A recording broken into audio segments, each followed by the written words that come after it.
How's it going, guys? TJ here with my full review of the iPad Pro 10.5 inch that Apple just released this week for sale. Now, I want to jump right into the specifications of this thing because after I do that, I'll give you some general thoughts on it. But starting right into the specifications. So this thing features the new 10.5 inch display that has a pixel density of 265 pixels per inch. So it's pretty close to the resolution of last year's 9.7 inch iPad Pro, but again, we're now getting that nice larger 20% larger display. So that equals out to about a 78.3% screen to body ratio. Now on top of that, this thing now has the A10X Fusion chip, which is a 6-core chip, which is, I guess, an enhanced version of what we got in last year's iPhone 7, but that was the A10 Fusion, so now they're giving us an enhanced version of that. Again, 6 cores, and it is a screener of a processor. In live testing, it just flies. Any task that you want to do, whether it be content consumption, or productive, or creative, whatever task you might be doing with this thing, it is going to absolutely screen at doing so. Going back to the display for a second, it does feature the two-tone display that we saw first introduced last year. It features the usual oleophobic coating, so it's just an all-around incredible display. And the fact that Apple gave us a little bit more screen real estate to load just makes it all the better. And I can tell you folks, just looking at it in a video or pictures doesn't do it justice. You need to use this thing for yourself, get some hands-on time with it before you decide whether or not it's worth the upgrade over the 9.7 inch iPad Pro. If you don't have the 9.7 inch iPad Pro and then you have one a little bit older than that, then by all means I think this is your best bet. But again, the other question is it worth it over the $329 9.7 inch iPad that Apple also offers? Again, that all depends on, what your usage case is and if you will really take advantage of these premium features. Now, in my opinion, the answer is an absolute resounding yes. It is worth the money. This thing is just gorgeous and so powerful, and we'll get into that in a second too. Going into the storage for a second, it now starts at 64 gigabytes of storage, which is a nice increase from 32 gigs that we saw last year. Now, in my opinion, I think that Apple should have just gave us that from the start. And I mean last year, in last year's iPad Pros, there's no reason they couldn't have given us 64 gigabytes last year. But again, that's how Apple does things. Now, it goes up to 512 gigabytes of storage. Now again, that is just awesome, and this would be particularly really beneficial for people who are creative professionals or many business users who need that for projects, storage. That's a nice, definitely nice storage increase. The camera also received a very nice upgrade. It now features the same camera from the iPhone 7, so that enhanced 12-megapixel camera with the phase detection autofocus and optical image stabilization, and now quad LED flash. It's just all around an excellent camera. I tested it yesterday, and I can tell you that it does take phenomenal pictures and video.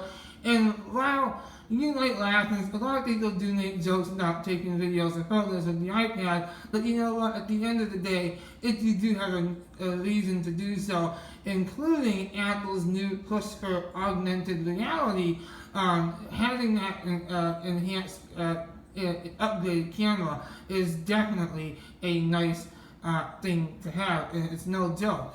So all around, it's just nice to have that upgraded camera sensor. As well, we do now have, we already know about, it has the same nice audio system that we first saw introduced in last year's iPad Pro. So I think that gives you a pretty solid rundown of the specifications. Oh, and one more thing about the camera, going back to that, I do want to say, don't forget, it does take 4K video, which is really nice. So with that being said though, now let's get into my overall thoughts on it. And don't forget, this also has a 10-hour battery life. as Apple has always famously touted for their iPads. So 10 hours. In my testing, it got pretty close to that. In one case, it got only about a little bit over 9 hours. But in most usage scenarios, you should get pretty close to 10 hours. Okay, so now we'll get to my thoughts on this. Overall, I think across the board, you're looking at a solid upgrade from last year's 9.7-inch iPad Pro. But again, that will depend highly on your opinion and what you really see yourself needing out of this year's iPad. Now, if you care about much better performance, that larger screen real estate, I didn't even get to the other features. Please forgive me, guys. I'm trying to get to all these things. I forgot to say also that this display now is a 120 megahertz display. So that refresh rate is just crazy on a tablet. So it does make it look so much better. So if I take you quickly to the to the news app, you'll see what I'm talking about. It is probably not too noticeable when you're looking at to the camera, but if you scroll through it here, yeah, you might be able to tell on camera, but probably not. But when you see it in person, you'll see there's such a difference. It is buttery smooth. Again, another nice display upgrade. Okay, so now going back to, I want to take you guys into Geekbench as well, and just kind of give you a little test of what we're looking at here. Also, it now does have 4 gigs of RAM, not 3, but 4 gigs of RAM now, which is a first for the smaller iPad Pro, which is really nice.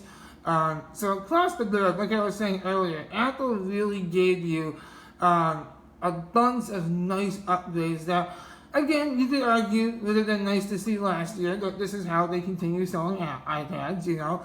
But let's run the processor benchmark right now, just to get a little idea, just to show you what I'm saying here. And that shouldn't take too long. Okay, so you'll see now, compared to, if you look at the single core results, that shows you a little overview compared to other devices. And of course, the multi-core, which looks a little bit more significant in that regard. And so it really does show you just how, again, it depends on the user and what you're doing with your iPad. That will really ultimately decide if these performance upgrades are worth it for you. Let's go ahead and run a battery benchmark while we're thinking of it, or while I'm thinking of it, I should say. And we don't need to dim the screen. No.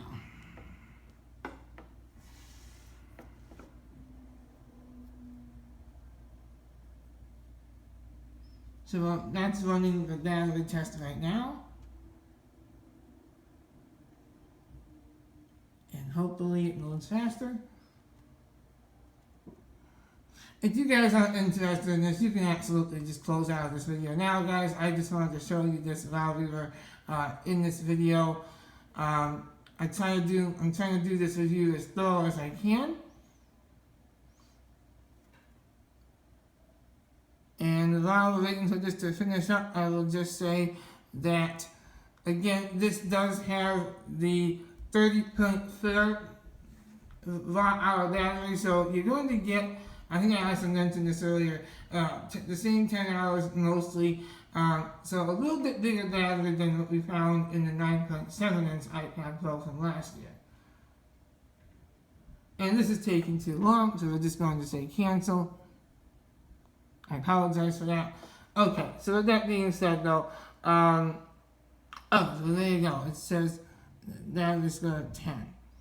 Alright, so with that being said, guys, I hope that you enjoyed this video and found it useful. If you did, please go ahead and hit like. And if you like my content, please go ahead and subscribe to my channel. So just as an overall recap, the iPad Pro 10.5 is Apple's most impressive iPad yet, and I think it's definitely worth checking out. So until next time, guys, peace out for now.